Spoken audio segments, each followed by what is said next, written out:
Good morning बच्चों। मैं doctor Lakshmi Tiwari, Hindi विभाग, मरवारी कॉलेज, रांची। बच्चों, मैंने पिछले क्लासेस में आप लोगों को ममता कालिया की कहानी दूसरा देवदास बताई थी और आज मैं बताऊंगी हजारी प्रसाद द्विवेदी का निबंध कूटज। उसके बाद का पाठ है। ममता कालिया के बाद हजारी प्रसाद द्विवेदी का निबंध है जिसका शीर्षक है कूटज। तो हजारी प्रसाद द्विवेदी हिंदी जगत के श्रेष्ठ निबंधकार के साथ साथ उपन्यासकार, आलोचक भी हैं। उनका अध्ययन का क्षेत्र अत्यंत व्यापक है। साथ ही साथ उन्होंने कई भाषाओं में ज्ञान अर्जित की है। संस्कृत, अपभ्रंश, प्राकृत, बांग्ला आदि भाषाओं का उन्हें अच्छा ज्ञान था। इसके साथ ही साथ इतिहास, दर्शन, संस्कृति, धर्म आदि विषयों के भी विद्वान थे। उनकी रचनाओं में भारतीय संस्कृति की गहरी पैठ दिखाई देती है। उनके विषयों में विविधता है। वे परंपरा के साथ साथ आधुनिक प्रगतिशील मूल्यों के समन्वय के पक्षधर थे। हजारी प्रसाद द्विवेदी की कई रचनाएं हैं, निबंध, उपन्यास, आलोचना, कहानी इत्यादि। और उनकी काव्य की, निबंध की या कहानी की जो भाषा है वो बहुत ही सहज है और स्वाभाविक है। उसके साथ ही साथ आम बोलचाल की भाषा है जिसे कि सब पाठक आसानी से समझ सके। उनकी भाषा में संस्कृत शब्दों और उक्तियों का प्राधान्यता है। इसके साथ ही साथ द्विवेदी जी ने हिंदी गद्य को एक नया रूप दिया है। वे अंग्रेजी के प्रचलित शब्दों तथा अरबी फारसी की शब्दावली का प्रयोग करने में भी नहीं झिझकते। वे अपनी भाषा में मुहावरा, सूक्तियां और सूत्रवाक्यों का खुलकर प्रयोग करते हैं। उनकी भाषा शैली भावनात्मक है और उसके साथ ही साथ विवेचनात्मक भी है। तो बच्चों, अब हम लोग आगे देखते हैं निबंध, जिसका शीर्षक है कूटज। इस निबंध के माध्यम से हजारी प्रसाद द्विवेदी क्या कहना चाह रहे हैं, इस निबंध का भाव क्या है। कूटज निबंध में हजारी प्रसाद द्विवेदी ने हिमालय पर्वत की ऊंची पहाड़ियों की सूखी शिलाओं के बीच उगने वाले पौधे की प्रकृति के माध्यम से मानव को स्वावलंबन, आत्मविश्वास और विषम परिस्थितियों में शान से जीने की क्षमता का संदेश दिया है। यहाँ हजारी प्रसाद द्विवेदी हिमालय का वर्णन करते हैं। कहते हैं, कालिदास ने हिमालय को पृथ्वी का मानदंड कहा है। वह पर्वतराज शोभा निकेतन है। इसी हिमालय के नीचे की ओर फैली पहाड़ियों को शिवालिक श्रृंखला कहा जाता है। शिवालिक का अर्थ है शिव। हिमालय शिव का आवास स्थल है।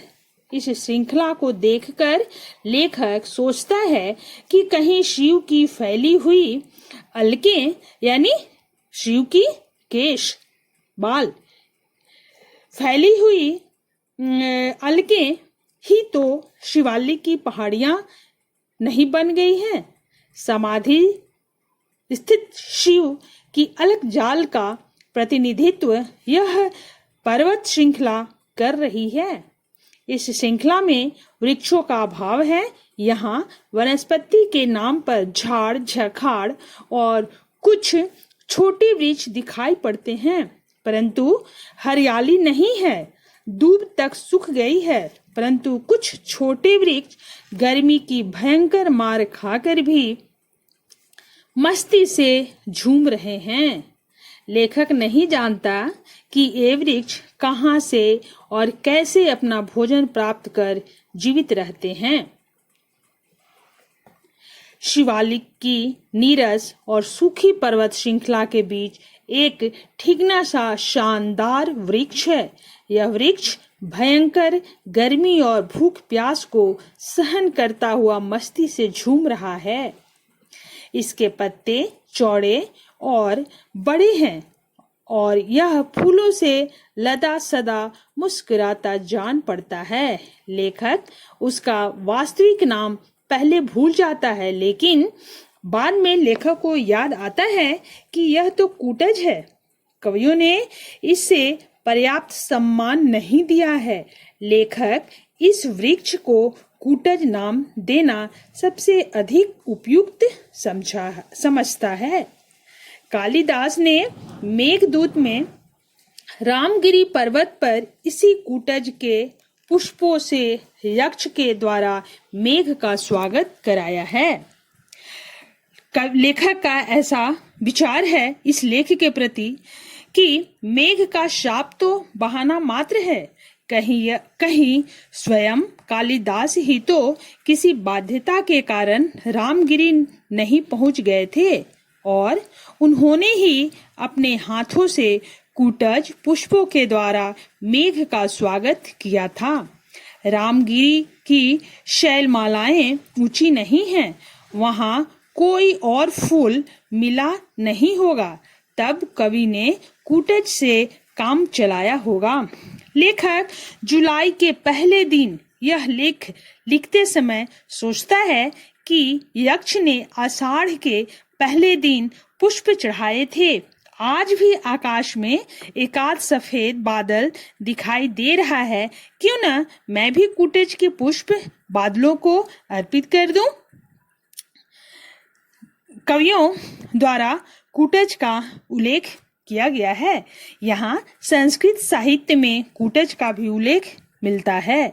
कालिदास ने जिस पुष्प का वर्णन किया है उसे सम्मान मिलना चाहिए, परंतु कूटज कवि संसार में उपेक्षित रहा है।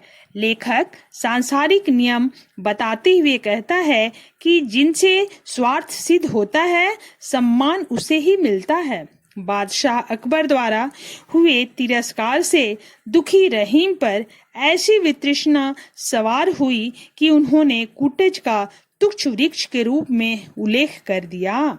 लेखक का कहना है कि कूटज को छाया के लिए भले ही सम्मान न मिले, फूलों के लिए तो मिलना ही चाहिए था। कूटज का अर्थ यहाँ स्पष्ट करते हुए हजारी प्रसाद द्विवेदी कहते हैं कि कूटज का शाब्दिक अर्थ है कूट से उत्पन्न हुआ। कटु का अर्थ घड़ा और घर दोनों है। कुट यानी घड़े से उत्पन्न होने के कारण अगस्त ऋषि को कूटज कहा जाता है। कूट का अर्थ घर रहने पर कुटिया, कुटीर शब्द बने हैं, परंतु कूटज तो जंगल का सैलानी है, वह घड़े या गमले में तो उत्पन्न नहीं होता। अतः लेखक के विचार से इसे कूटज कहना चाहिए, यानी गिरी कूट पर उत्पन्न होने वाला वृक्ष कहना चाहिए।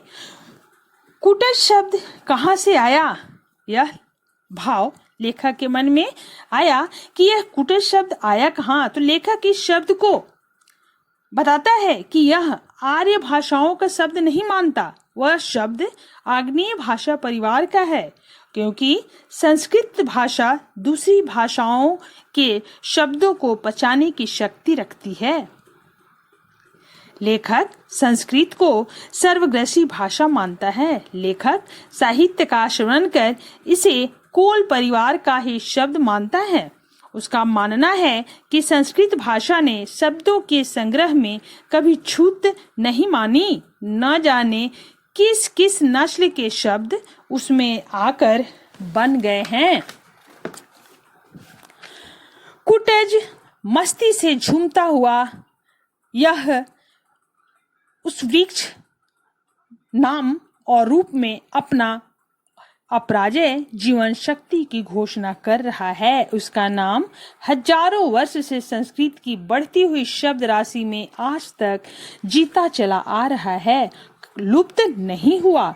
उसका रूप निर्जन पर्वत प्रदेश में धधकती लू में हरा भरा रहकर कठोर पाषाणों को चीरकर अज्ञात जल स्रोत से रस भोगी लेकर सरस बना हुआ है और मानव को अपराजित जीवन शक्ति की प्रेरणा दे रहा है। कूटज का यही संदेश है कि कठोर पाषाण को भेद कर पाताल से रस ग्रहण करो और आकाश को चूमते हुए प्रसन्नता से जीवन व्यतीत करो। लेखक कहता है कि यह कूटज बीज परोपकार का संदेश देता है। उस लेखक के अनुसार जीवन एक कला है, कला ही नहीं तपस्या भी है। मनुष्य स्वार्थ के लिए जीता है। याज्ञवल्क्य ने अपनी पत्नी को यही बात समझाई कि सभी स्वार्थ के लिए परस्पर प्रेम करते हैं, परंतु लेखक का मत है कि केवल स्वार्थपूर्ण दृष्टिकोण उचित नहीं है। स्वार्थ के अतिरिक्त कोई आंतरिक शक्ति है जिसकी प्रेरणा से मनुष्य परोपकार और देश सेवा जैसे महान कार्य करता है। कूटज भी केवल अपने लिए नहीं जीता, वह अपने लघु शरीर से छाया और फूल प्रदान कर परोपकार का संदेश देता है। कूटज अनासक्त भाव से जीता है। वह सुख या दुख, प्रिय या अप्रिय जो मिल जाए उसे सोल्लास ग्रहण कर का संदेश देता है। यानी जो भी परिस्थिति, सुख दुख, प्रिय अप्रिय, जो भी परिस्थिति उसे मिलता है उसको वह उल्लास के साथ ग्रहण करता है, ऐसा वह संदेश देता है। वास्तव में सुख और दुख मन के विकल्प हैं। जिसका मन अपने वश में है वह सुखी है। वह किसी की खुशामद नहीं करता, किसी के सामने नहीं गिड़गिड़ाता, दूसरों को फंसाने के लिए जाल नहीं फैलाता। वह राजा जनक की तरह संसार के मिथ्याचारों से मुक्त है। इस प्रकार वह हर परिस्थिति में आत्मविश्वास के साथ जीने का संदेश देता है। कौन? कूटज। सचमुच ऐसी मनस्वी मित्र कूटज धन्य है। तो बच्चों, यह निबंध हमारा यहाँ समाप्त होता है और फिर अगले क्लासेस में इसका थोड़ा बहुत हम लोग क्वेश्चन आंसर देखेंगे। उसके बाद फिर आगे का पाठ पढ़ेंगे। ठीक है, धन्यवाद।